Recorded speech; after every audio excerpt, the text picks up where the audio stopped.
Welcome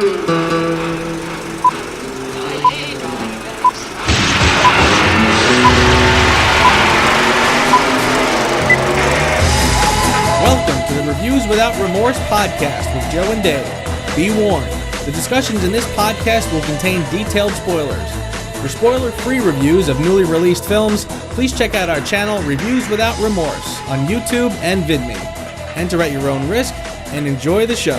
Are we not Reviews Without Remorse? Reviewers of films? The men with the Scorsese tattoos? My name is David, and my 10-year-old fanfic is more possible than Lisbeth's computer hacking. And with me is the man who plans his next 10 moves before anyone knows what the game is, Joe. Good morning, my friend. Indeed. This is episode 91, and in this show we will discuss, in a case of words I never thought would come out of my mouth, the Venom movie officially passed the worldwide box office of Justice League this week. Venom beat the Justice League. Marinate on that. And the day we've been dreading has sadly come to pass. The great Stan Lee has died, and speaking for me, I knew it was coming, but I still wasn't ready. And then, boot your computers, grab your phones, and let's head over to Stockholm, Sweden, as Reviews Without Remorse takes a look at the girl in the spider's web. How's Vegas, baby? I really wouldn't know. But Vegas is always fine. The theme of the episode today is tired. Should we get into why we're both going to be like half asleep this episode? Due to some scheduling conflicts, I got Joe up extremely early, and I just got off of work. I work overnight shifts, so yeah, we're both a little messy. The scheduling was tricky, but here we are, troopers. Yeah, and here we go. We will eat both your arms and then both of your legs, and then we will eat your face right up your head. You will be this honest, legless, faceless thing, won't you? Rolling down the street like a turd in the wind. What the hell are you? We are Venom. $677 million worldwide versus $657 million worldwide. Are you kidding me? Look, I'm no defender of the Justice League, as a movie, not as characters, not as anything else. I will defend that to the day I die. As a movie, I can't defend that movie. How? How does this mediocre piece of crap with no real clout, as opposed to Batman and Superman and The Flash and Wonder Woman, how does it beat it at the box office? Zack Snyder, you should be frickin' ashamed of yourself right now. Do you remember bum fights? I do remember bum fights. This discussion reminds me of bum fights. Seriously, one shitbox ekes out another shitbox. I'm guessing this Venom is it's weird that it's actually gotten some traction, and honestly, I'm frustrated by it because I feel like somewhere Avi Arad is smugly patting himself on the back because this movie actually, I guess you have to call it an official success at this point. And yeah, oh my God, I'm genuinely angry at the fans for doing this, frankly, because again, like you said, it's just startling alone, that this movie actually surpassed Justice League, a Justice League that should have been, again, easily gangbusters. But again, now we're stuck with this Venom shit show, and now the egos over at Sony are all fluffed up, and I'm really kind of afraid of where it's going to go. But yeah, it is kind of. It was funny when we were talking way back when about Doctor Strange taking over Man of Steel, and a lot of these like subpar, not subpar, but just the C and D level Marvel heroes overtaking the A-list DC heroes. But now, if you don't need any, if you need further proof, here you go. I offer you Venom, this crappy Sony produced shitbox of a movie, overtook the Justice League, which should have been the crown jewel over at Warner Brothers in DC. I'm still stunned, frankly. I don't understand. I don't understand how people, how are you enjoying this? How? And how, I hate people. I hate people. I really, really do. There are just dumbass people in this world. It's kind of like a Transformers phenomenon, I guess. Like the Transformers keep making money. People keep going to see it. I don't know who the market is for that, but they keep showing up. Venom is like the same thing, and I'm looking at it going like, I mean, that has to be positive word of mouth doing that. But who's running out of that theater going, oh, this was great. You have to go see it.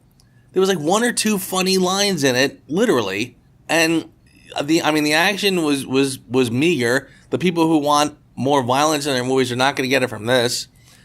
I mean, there's nothing about this. This was so tepid at best. So I don't know who's running out going, oh, this was great. I don't know. I don't know, but I hate that I added dollars to this movie, right? And I try not to be judgy of people because I try to tell myself, oh, there's different strokes to move the world and all that other, crap and stuff like that. But God darn it, I want to beat up every single person that told me, I thought it was pretty good. I mean, it's frustrating because honestly, the success of Venom really does have potential negative ramifications. And for the Marvel Cinematic Universe, yeah. I can't recall ever putting those words together in a sentence. I can't recall a similar situation where I really worried about one movie because of the success of another movie. I mean, again, seriously, like, if DC does gangbusters, it does not make me worried at all for Marvel in any way, shape, or form. There's plenty to go around, but this one is very specific. And, yeah, it concerns me. So, yeah, thanks, dummies, for I mean, seriously, I should be yelling at myself. When I went to this, I should have plunked down movie $10 for something else and snuck into Venom. But I didn't. So yeah, me too. Well, let's just all we can hope is that you know how Sony is. They smell a little success. They get they're like peacocks. Yeah. They spread their feathers and they start preening around like oh, this is no problem, and they'll mess it up with the second one. You watch. They want to do Morbius. Well, they messed it up with the first one. The first one was terrible. But yeah, I'm not even worried about. But go ahead. But they're going to make it worse. Is all I'm saying. They're going to make it worse, and they're going to learn their lesson the hard way. At least I hope. But and again, I'm not even concerned about that. I'm concerned that they're going to get so full of themselves that they're going to pull back Tom Holland and say, "Okay, we're taking Spider-Man back now because now we know how to make Spider-Man movies."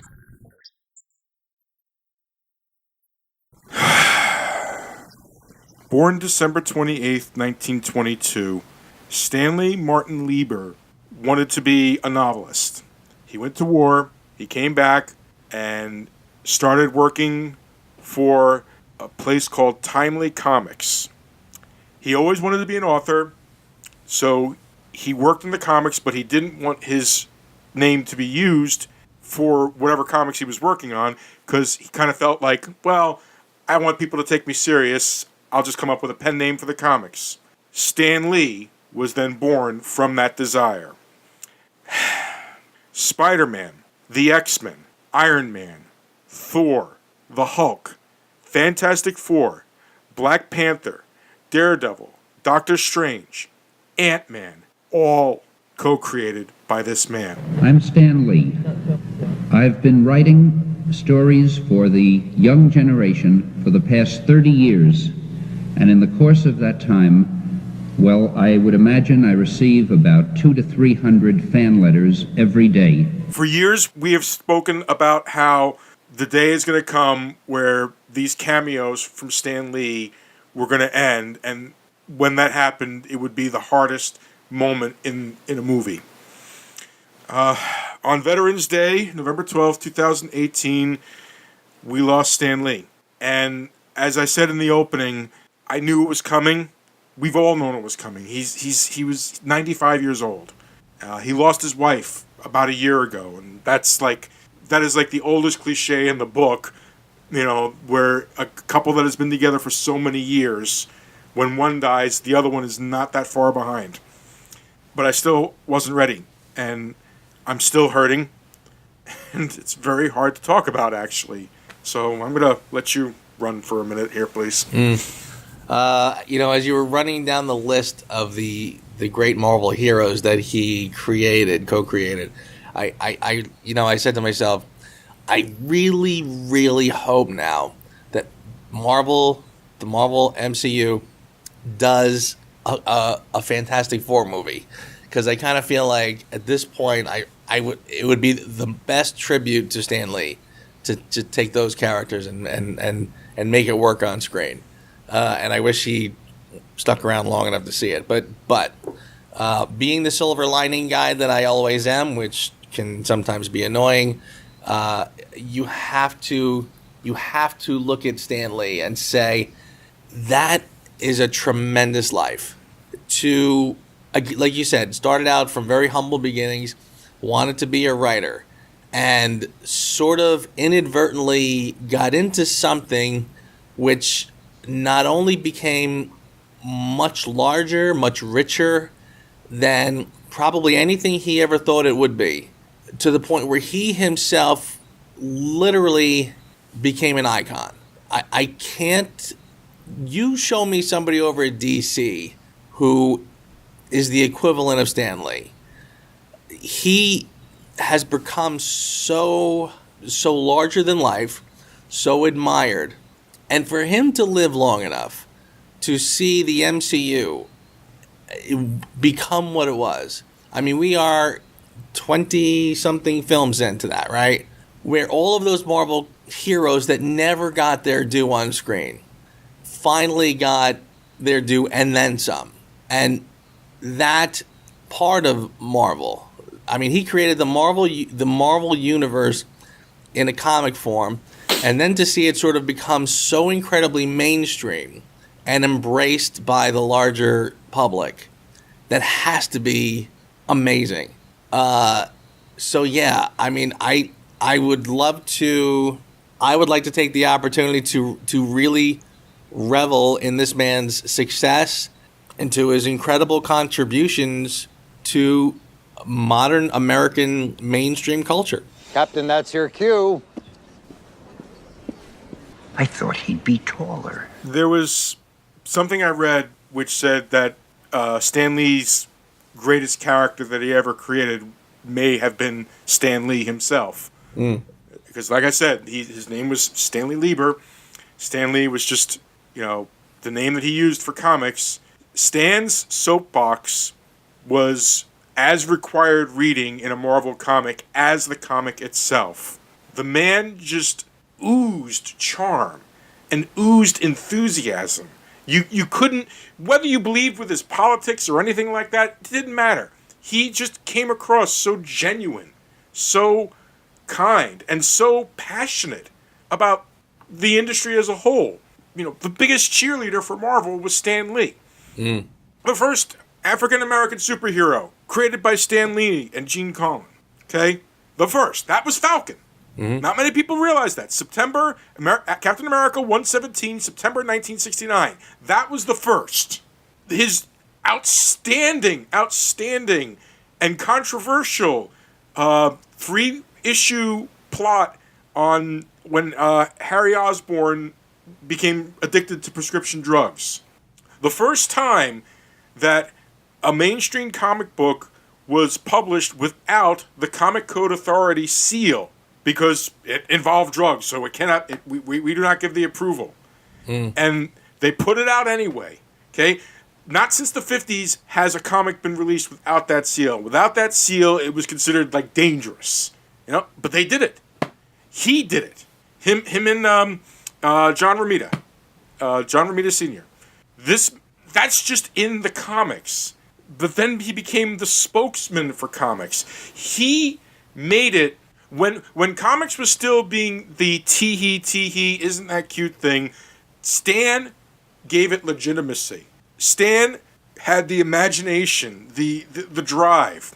And when he collaborated with these amazing artists, it was like his little mental what if just became amazing. Pun not intended, especially when it comes to Spider-Man. You know, you can't possibly diminish the impact that this man has had on the world as a whole. These are icons. These are icons that no matter where you are in the world, everybody knows who they are. Everybody. These are the Batmans, the Wonder Womans. These are these are whatever the equivalent would have been. I don't know, like maybe in medieval times, it's like Robin Hood, I guess. You know, these are the new myths and legends. These are the American myths and legends that will long live all of us. It will outlive all of us. There is nobody like Stan Lee. There never will be another like Stan Lee in this life. And this world is... It's great that this world had him for as long as we did. No. See, this was aged for 1,000 years. And the barrels built from the wreck of Grunhill's fleet is not meant for mortal men. Neither was Omaha Beach, Blondie. Stop trying to scare us. Come on. All right. Excelsior. He did live a rich, long life, and he lasted till his 90s. I mean, it's that in itself is, and the fact that he was working, you know, again, the cameos in the films were always so much fun and so spectacular. I loved how in Guardians 2, they sort of acknowledged what was sort of like a running rumor, or you know, what was becoming sort of an urban legend. Yeah, that he was actually one of the Watchers. Hey, wait, where are you going? Hey, gee, I've got so many more stories to tell. I got to meet him. I got to meet him twice. Very, very briefly. My son actually has a picture of him with Stan Lee. Nice. Liam was in his Spider-Man costume because, of course, you meet Stan Lee, you dress as Spider-Man. And we walk in, and Stan, he was sitting, you know, it was like, God, he was early 90s when we met him. And the spokesperson said, you know, don't touch Mr. Lee, you know, just walk next to him and, you know, just walk next to him and take the picture. So Liam goes up to him, and he knows he's not supposed to touch him, so he doesn't try to touch him. He just waves hi Stan at him. And Stan takes a hold of him and puts him right in front of him. He goes, stand right here, Spidey. That's awesome. And it was just, what an amazing moment. I mean, the guy who played Agent Coulson and the guy who played Falcon are in the shot as well. It was a triple shot. But I'll never forget that. That was just, you know, and that voice, that lovely, amazing voice of his, and the cadence that he uses when he spoke. Just, the next Avengers movie, that next cameo, if it's been filmed, and I'm pretty sure they've already filmed it, a part of me almost hopes they don't use it because it is so bittersweet right now, it could potentially derail the movie. As crazy as that sounds. Are you Tony Stank? Yeah, the first one he's not in, you're gonna notice it. And I'm sure the next Marvel movie will be dedicated to him, big in bold letters. Farewell, Stan. Thanks for everything. You know, I guess one person can make a difference. Enough said.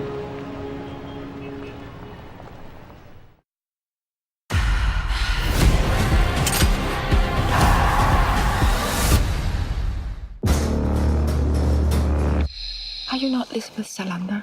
The girl with the dragon tattoo? The girl who hurts men, who hurt women. I'm transferring all of your cash to your wife. He won't hurt you again. Oh, those lucky ladies. Why did you help everyone but me? Young computer hacker Lisbeth Salander and journalist Mikhail Blomkvist find themselves caught in a web of spies, cyber criminals, and corrupt government officials. Written by Jay Basu, Fede Alvarez, and Stephen Knight, based on the novel by David Lagerkrantz, with characters introduced in the Millennium series by Stieg Larsson, directed by Fede Alvarez, The Girl in the Spider's Web. First of all, congratulations for getting through that. Those names. Do I get congratulations for getting through the movie? Absolutely. Oh boy. So I have a couple of problems with this movie. I really am starting to think that I'm a crazy person because I hear people talking about this movie. Oh, this movie was so great. I was like, really? Did we watch the same movie? Did we watch the movie where, the smart woman was being turned into a Jason Bourne-style character? Was she always meant to be a Jason Bourne-style character? Joe, I'm asking you. I don't think so. And it's funny. The thing that kept going through my mind, and I feel like I've totally overused this expression, and you probably know what I'm going to say already. I've been overusing it lately, but I think it's much more appropriate here, but it felt like fan fiction. And in some respects it actually is. It was another author imitating the original, which is, like you mentioned too, it's funny, when the trailer came out, I didn't realize that this was a novel done by a subsequent author. And why would you do that when you had a trilogy to choose from? They only did the original Dragon Tattoo, which was spectacular, by the way, and I'm sure we'll talk about that much more. So why would you skip ahead to do the fan fiction books? That's weird. And no, I've never gotten the sense, and I never read the books. I think I mentioned once before that I had, after I had seen the Dragon Tattoo, I actually picked up the book and started reading it. But honestly, the movie was so close to the novel, it felt silly reading it at this point because it literally felt like I was just reading a novelization. It was like I was reading the script. And I just felt like I had already seen it. But Fincher does such a magnificent job in his movie. Then you cut to this one, and it's like, wow, wait. Again, fan fiction, because it just feels like somebody checking boxes. This is what a Dragon Tattoo film is supposed to look like. This is what this character is supposed to be. Now let's write the plot and the story. And it is so oddly generic. A plot where somebody builds a super weapon and now it's in the hands of somebody and we have to get it back. And let's hire a super hacker to do it. And now we get pulled into a web of something. All the government authorities are involved. And this is much bigger than we thought. And then you add the layer of the sister, the father and the sister, which again has been the most overused cliche that films lately seem to be falling back on constantly. Your father was really part of this whole thing. It's not just about you. The last terrible Jason Bourne movie, The Amazing Spider-Man 2, Spectre, all of these films rely on that trope, which has kind of become fashionable, and I don't see the appeal. Because it almost feels like a writing shortcut as opposed to writing anything of any substance. So yeah, the whole story from beginning to end just had this incredibly generic feel. Yet it's trying its hardest to look like Fincher's vision of the original Girl with the Dragon Tattoo. The look was okay. I didn't have a problem visually with this film, but boy did that story just fall flat like a fart in church. Okay, so a couple of things. Number one, this isn't even a close adaptation of the novel. This is a completely... I read up on Wikipedia. I was saying to myself, is the novel this bad? And it turns out, no, the novel is a bit more involved. And it's not quite as world-shaking as this one tends to be. This is Lisbeth Salander Saves the World, okay? Because the villain's motivation wasn't the money, but, we're just going to blow up the world. It's like, okay, so now she's James Bond, Yeah, right.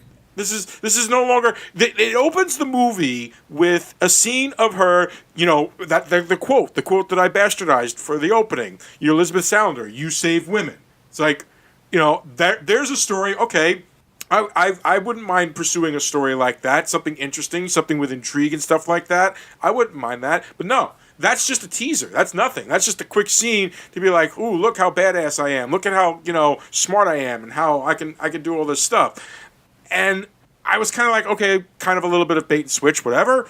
But the rest of the movie plays out, and all I'm seeing to myself is, as the movie's playing out, it's like, well, I remember from the trailer this, so I gotta wait for this. I remember from the trailer that, so I gotta wait for that. It's like, you're trying to sell me on a mystery in this movie that you've revealed about 80% of. Literally the climax they showed in the trailer. And I remember as I was watching this, I saw a lot of what was, because I remember us talking about that, and you had said that they pretty much told the whole story in the trailer. And I was kind of defensive of it.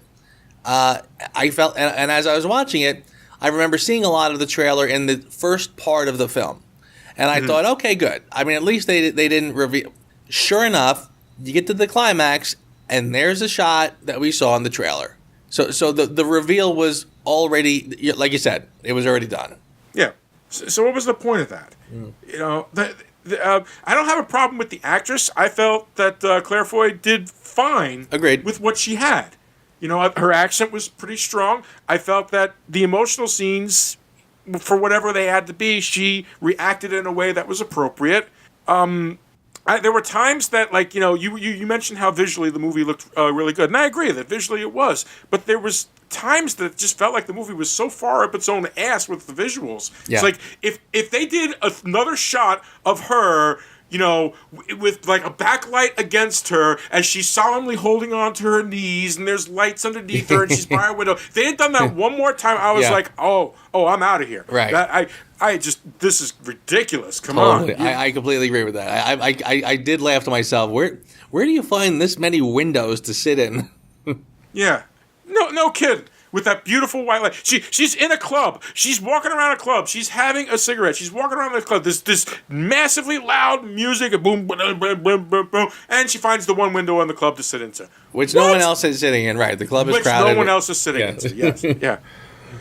You got that problem. You've got the problem of the character. Here's the other problem. Now, unfortunately, because I don't know enough about...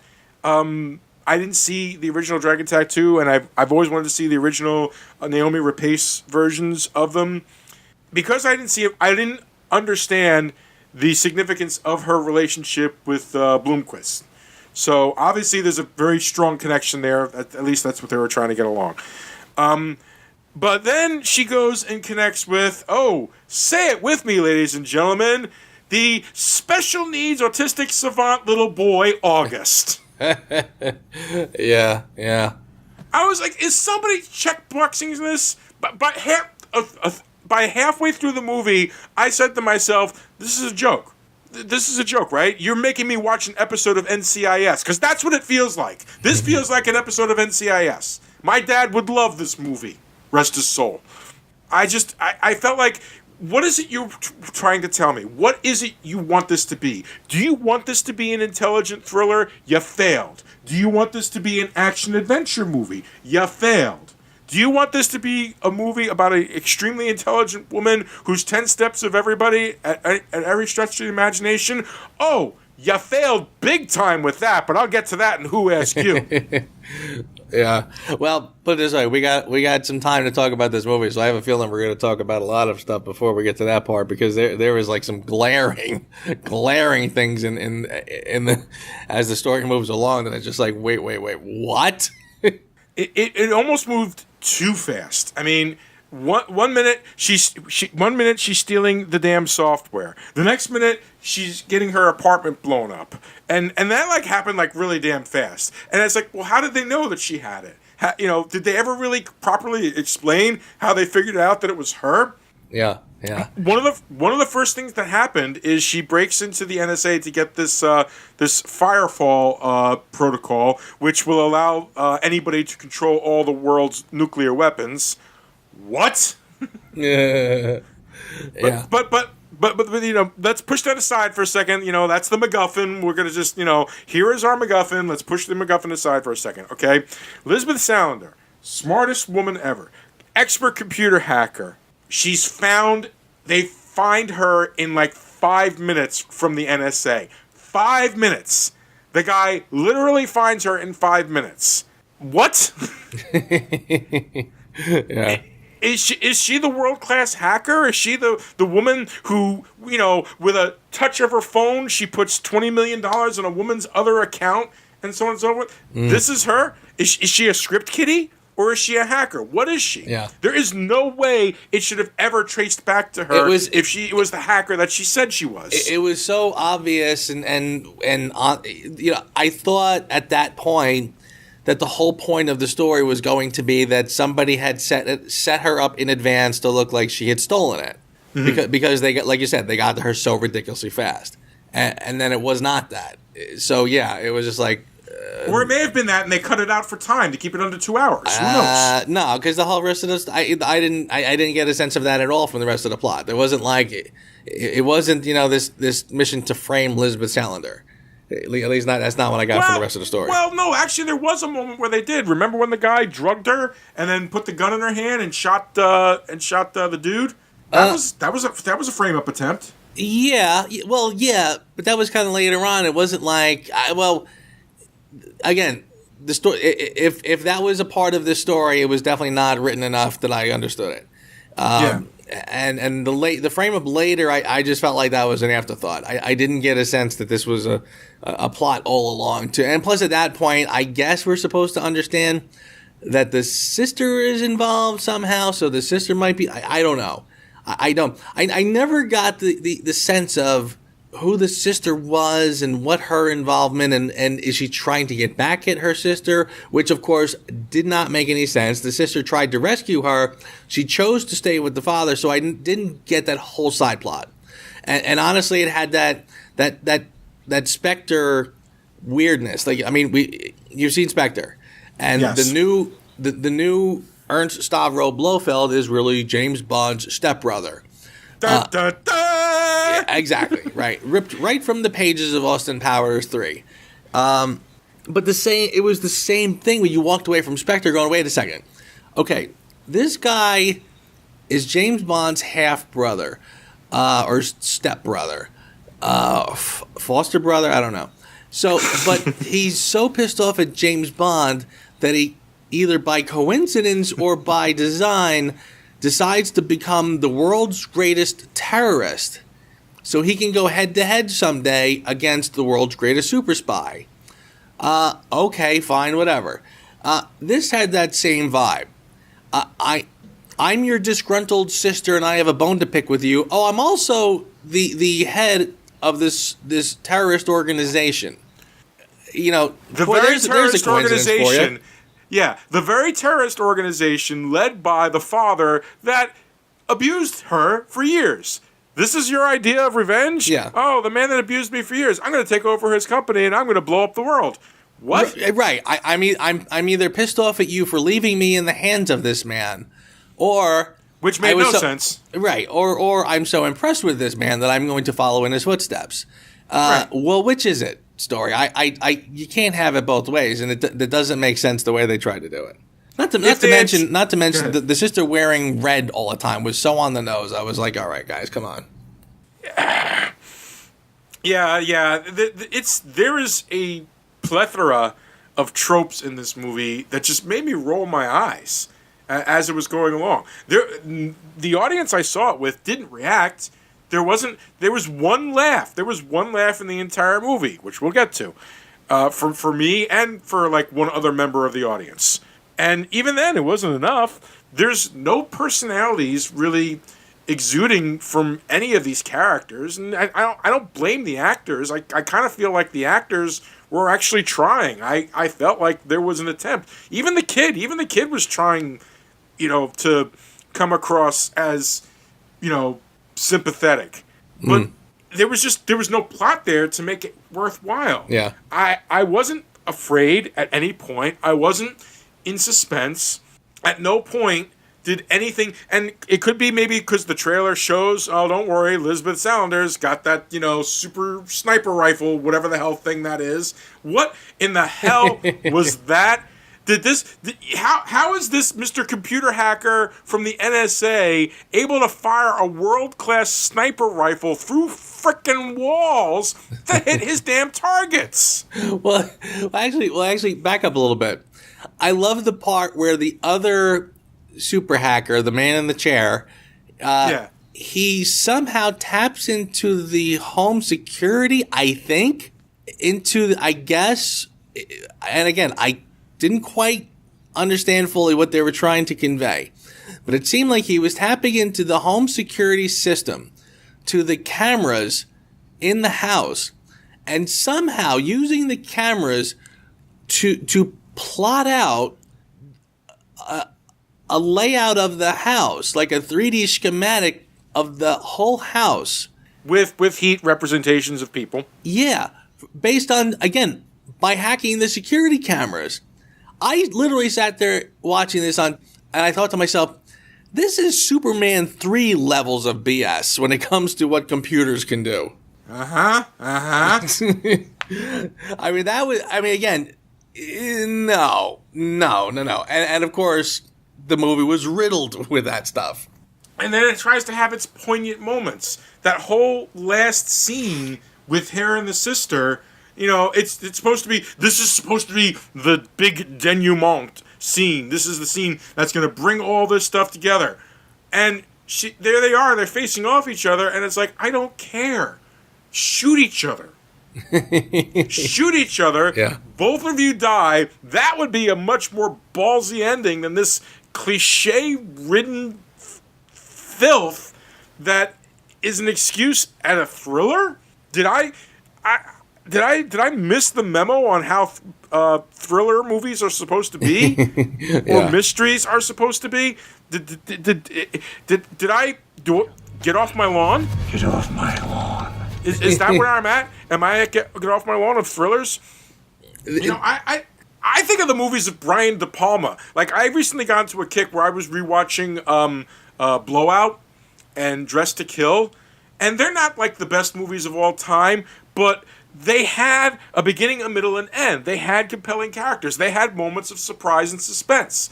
And the reveal at the end of the original Dressed to Kill was one of those moments when I was a kid was like, holy moly! And even today I was watching, it's like, man, he really did put a good flick together with making that work. So good for him.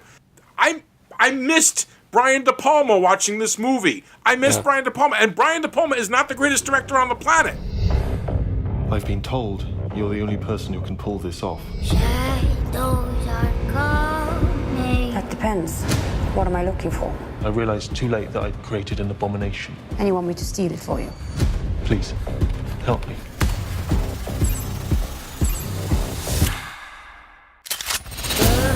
Not only does it really not play like a thriller, but honestly, there were moments, and I've already sort of alluded to Spectre, but I really sort of felt like this movie played out more like a James Bond movie.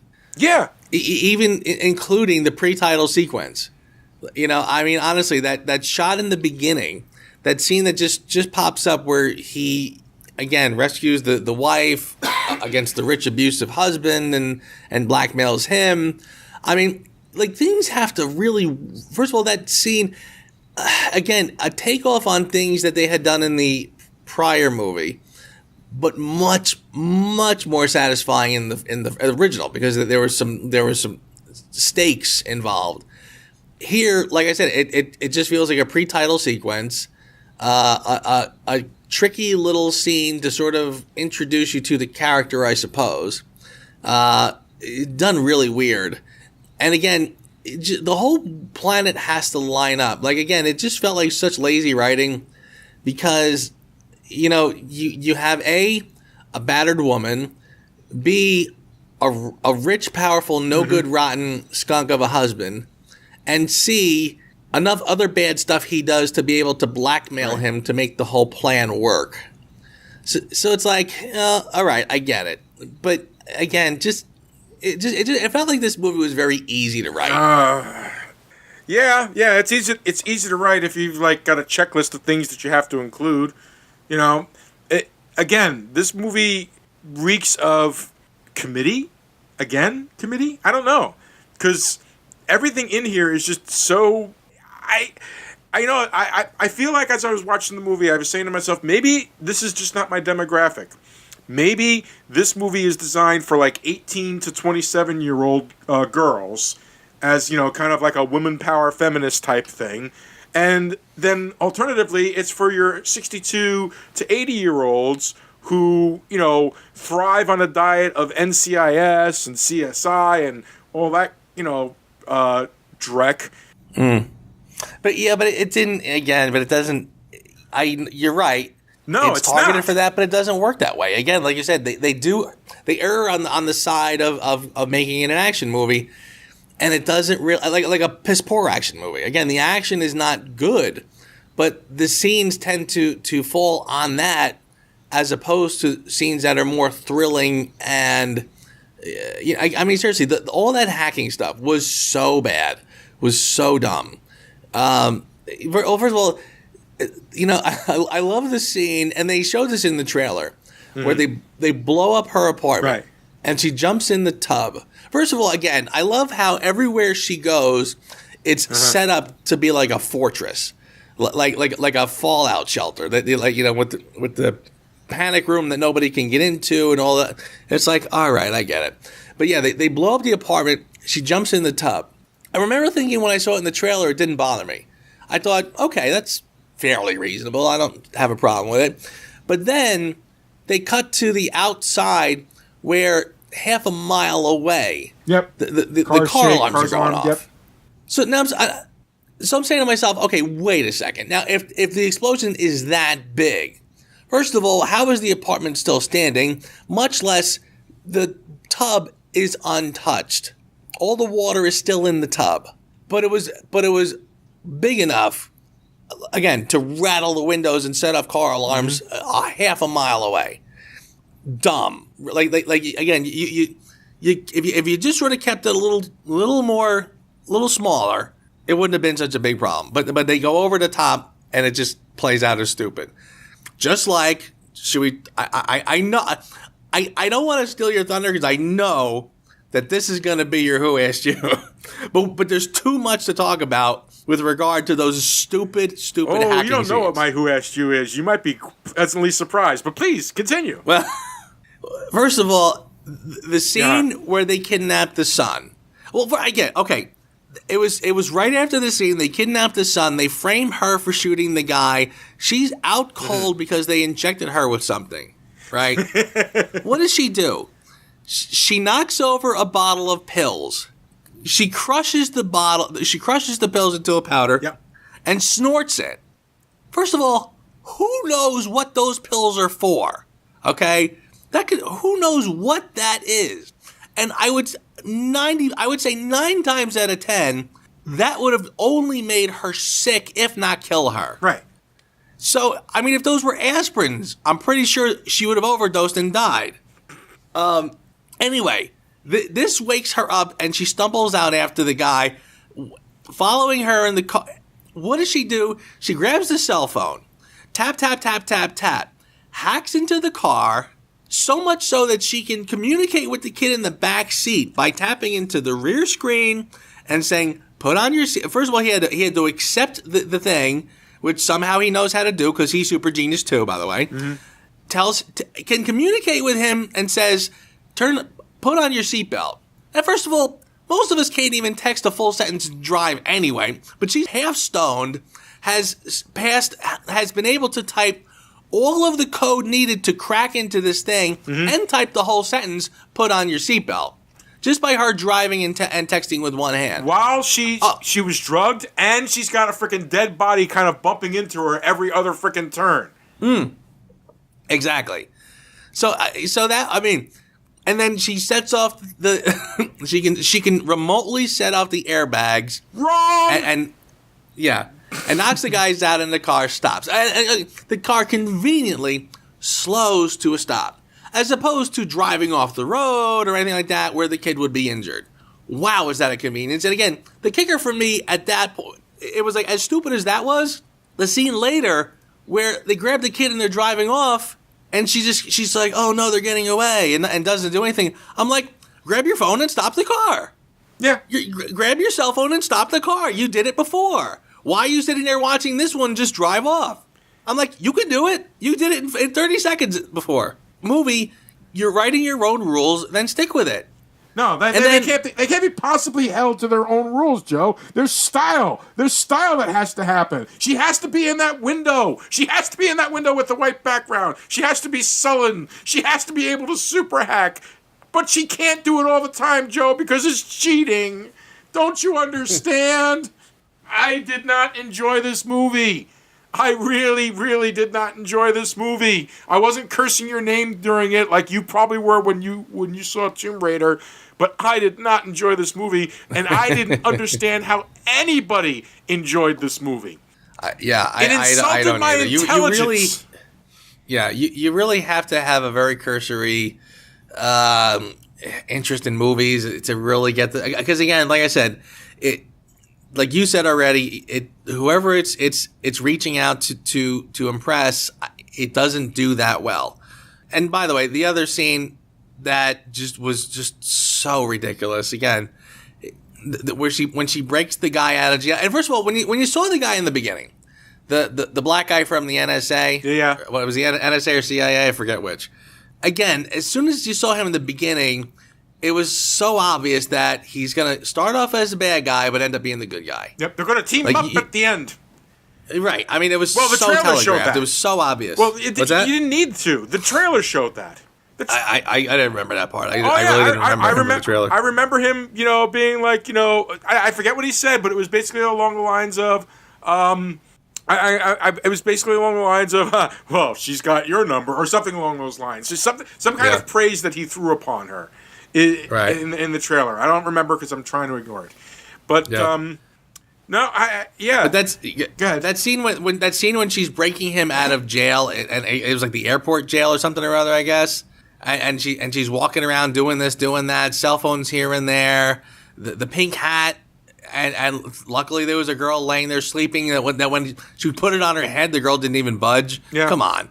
I mean, and all of that stuff, just one thing after another, hack, make everything do everything. Again, seriously, Superman 3 levels of stupid. Yeah. Everything is hackable. Everything runs on some sort of a remote computer system that is connected to the internet that she can hack into. Every single solitary thing, every door, every light, everything. It's just so dumb, so irritating. So yeah, I mean, it was like Jason Bourne. It was like they were trying to mesh like a Jason Bourne scene, but do it in like a Kingsman level of reality, where it's this weird, super hyper, fictional version of hacking that anybody with a brain looks at and goes, what? Like, are you serious? As somebody who works in the field, yeah, they're serious. That's that's how grandma thinks they hack. That's right. Grandma who thinks if you use a remote control, it's going to start a fire, kind of thing. Yeah, exactly. Which is why I think that this movie is designed mostly for older people or really young. I don't know. It was just.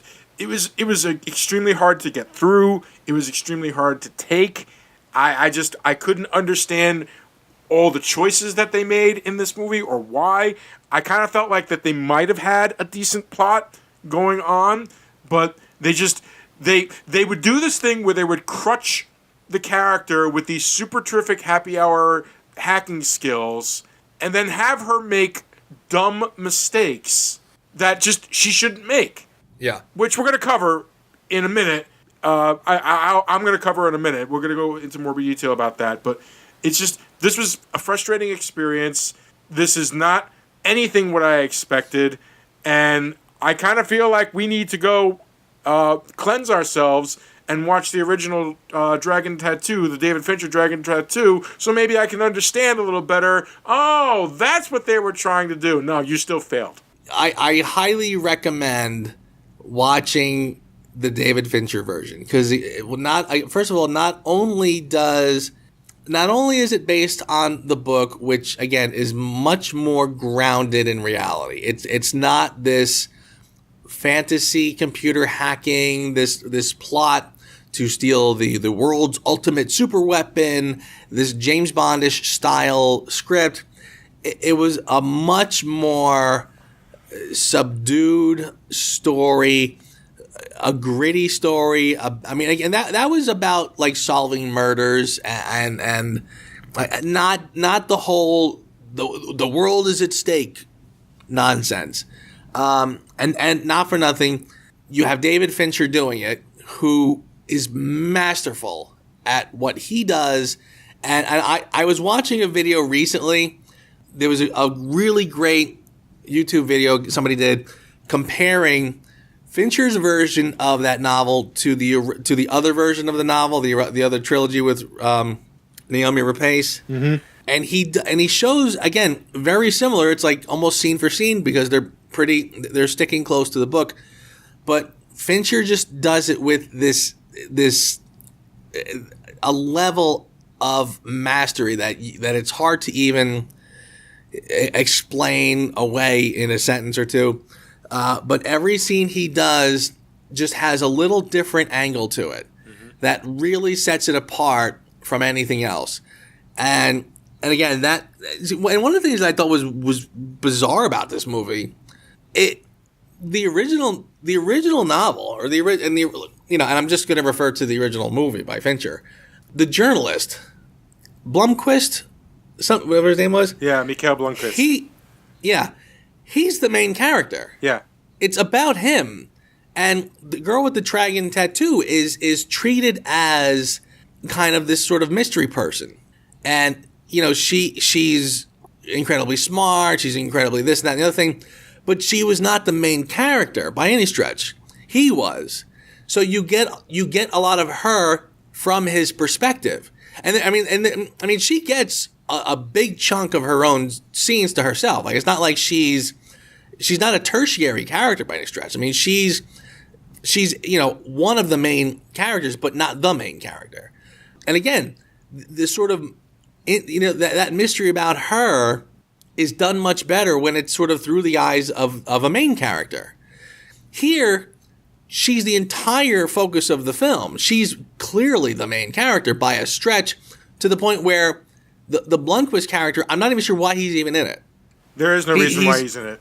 He is so tertiary and really contributes nothing, frankly. Like, she looks him up. There's one or two scenes of them talking. He was supposed to do something, but it was really just for the sake of a couple conversations he has with his girlfriend, who's also married, by the way. Mm-hmm. But they didn't touch that. I mean, I kind of felt like that was sort of creepy. Like, the movie sort of explains that he has a full-time girlfriend who also happens to be married to somebody else. So I was like, that's kind of just sort of touched upon and glossed over. And whatever, I'm getting sidetracked. I'm going to stop you. We are running way too long with this than this movie deserves. For 16 years, I've imagined this moment. Lisbeth Salander. Someone always has to carry the pain. Now it's your turn, sister. I have to stop you, and I have to say, Joe, score this piece of crap. It's a 3. I'll give it points for reasonably good cinematography. The casting was good. The girl who plays the main character was very good. I thought she was very watchable, and I think she carries the film for the most part. And that's it. The rest of it, tired cliche storytelling. Again, they took a property that had an incredible amount of originality and wit, and they turned it into a very standard, boring action movie with the same cliches and plot devices that happen to be fashionable right now. Mm-hmm. And genuinely, I mean, it literally makes the same mistakes as movies like the last Jason Bourne, where they turned that series into a pile of crap with that movie. I mean, it's almost like it's like the same. Is there only like 3 or 4 writers running around Hollywood right now, banging out the same scripts over and over, and just putting different faces on it? Because that's exactly how this feels. It feels like fan fiction. I hate to overuse that phrase, and it quite literally is fan fiction. Because again, they're taking something that someone else did, and rather than paying tribute and doing one of his original stories, they come up with this crap, which is just so unbelievable, so far-fetched and corny and unsatisfying. And there's no reason to go on further than that. It's a 3. And I've also given it a 3. It is a giant movie of corporate survey-taking checklists. Trying their best to find all the check boxes that are the most popular to yield the most money. Well, you failed. You failed miserably. You destroyed what was, from what I understand, a compelling character, and you've destroyed a movie series. So, bravo. Bravo. Good job. You made me hate this movie, okay? And nobody should be seeing this movie. Oh, but who asked you? I'd like to go first this time if I could. Go for it.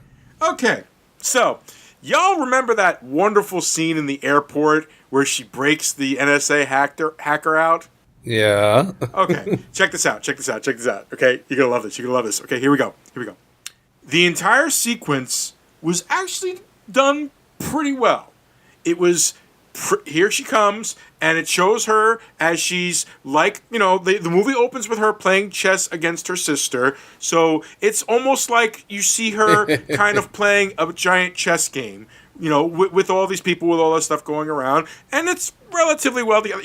Not the greatest thing. It wasn't very exciting. I wasn't like on the edge of my seat or anything like that. But as, an admirer of movies, I was saying to myself, wow, editing wise and stuff like that, that was okay. That might be, like a really good part. Down to her leading him to a gate, to a thing where she gives him a cell phone and a blackjack. Okay? Which, when she finally releases him, he comes just in time to knock out the guy who's got a gun to Elizabeth, telling her freeze, get down. Yeah. And a part of me is like, that's kind of amazing, in a way that it's a really good way of showing that, her character is extremely smart, plans out her moves, is 10 steps ahead of everyone, and then the scene switches to the hideout where she's got the kid, where the kid is sitting there, and his phone rings. Damn it! Go ahead. You are the smartest woman in this movie. You are the super hacker. You know that you can track anybody using your phone and that these people are dangerous and motivated. You don't check the autistic kid for a phone. You don't shut it down. You don't have that place surrounded in a Faraday cage that only you can get out of. Are you insane? That is the one area of your incredible expertise, and you didn't plan for that? And right after they show, isn't she a smart woman? There's nobody that could beat her. What an amazing, stupid trope to move the plot along. It was like the writers were going, it's like, oh God, she's so damn smart. Wait, how do we get the kid back to the sister? We call him from the dad's phone. Oh, that's brilliant. God, I almost threw something at the screen. If I had popcorn, I would have thrown it at the screen. That's, well, first, it's funny you picked that scene because honestly, I did too, but for a slightly different reason. Everything you said is spot on, but the thing I walked away from that with was this kid is, he's Rain Man times 1,000. That he can make. He basically designed the codes, the nuclear codes, or something or other. He's this super genius. And then his phone rings, and he picks it up and goes, "Dad?" After he saw his father was killed. Yeah, right, shot and killed right in front of him. knowing very well that, again, in this super duper hackery world, that if he answers the phone, it's probably going to. So it's probably not your dad on the phone, kid. The dad who's dead. So yeah, now suddenly this like super genius kid sees the phone ring and picks it up. Dad? Mm-hmm. No. So we were on the same page. That's not bad. Yeah, but if all the nonsense in this movie, like, yeah, it's both of us went for the same thing. But because it was ridiculous. It was the most ridiculous thing ever for either character. For either character to make that mistake, it just made the script even more transparent than we already knew it was. But it was like, that was like the moment where we could say to like the quote unquote normal people that are going to enjoy this movie, it's like, are you kidding me? Explain this. And there's nobody that can explain this. Yeah. Nobody. Exactly. Go ahead. For your consideration, Joe? I really don't have much, and honestly, I'm just going to highlight what I said already. I would have liked something in this movie to sort of shine through and say, like, well, at least this movie has this, or, here's something that the other one didn't have. Or the best thing I can say about the film is that it's competently shot, and it seemed to me that they were basically tasking the cinematographer to recreate the look and feel of the other film. And he does reasonably well.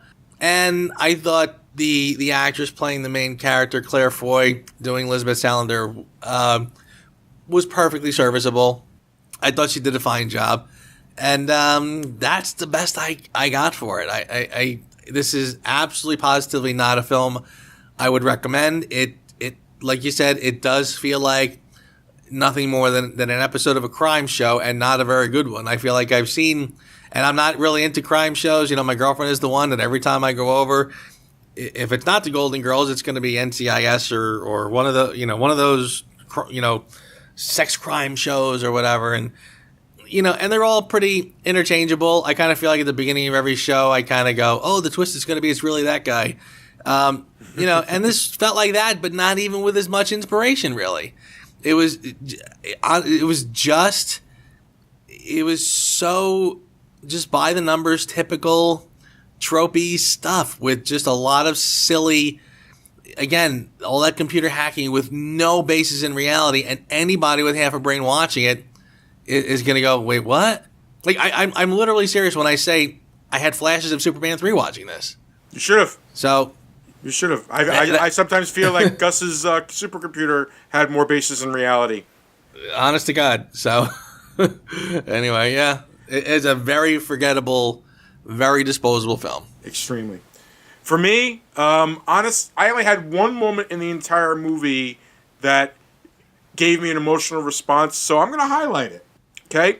They've just escaped from the bridge scene where... Lisbeth and her sister stare forlornly at each other from the distance on the bridge. She's trying to find a replacement car for the one that's all screwed up, and she's going around with her little hacker tool and unlocking cars and everything like that, and she's walking over to a car. The kid stops, and he's looking, and she's like, turns around, looks at him, sees he's looking at the Ferrari, and takes the Ferrari. Oh, yeah. Go ahead. That's it. I found myself charmed by that. Like, it's like, we need to get out of here. I'm looking for a car. I'm looking for a sedan. And it's like, kid, what are you? Oh, you like the Ferrari? Okay, we'll take the Ferrari. I like that. I had mixed feelings by that. I remember thinking there was a part of me that, all right, it wants a moment where, she does something nice for the kid.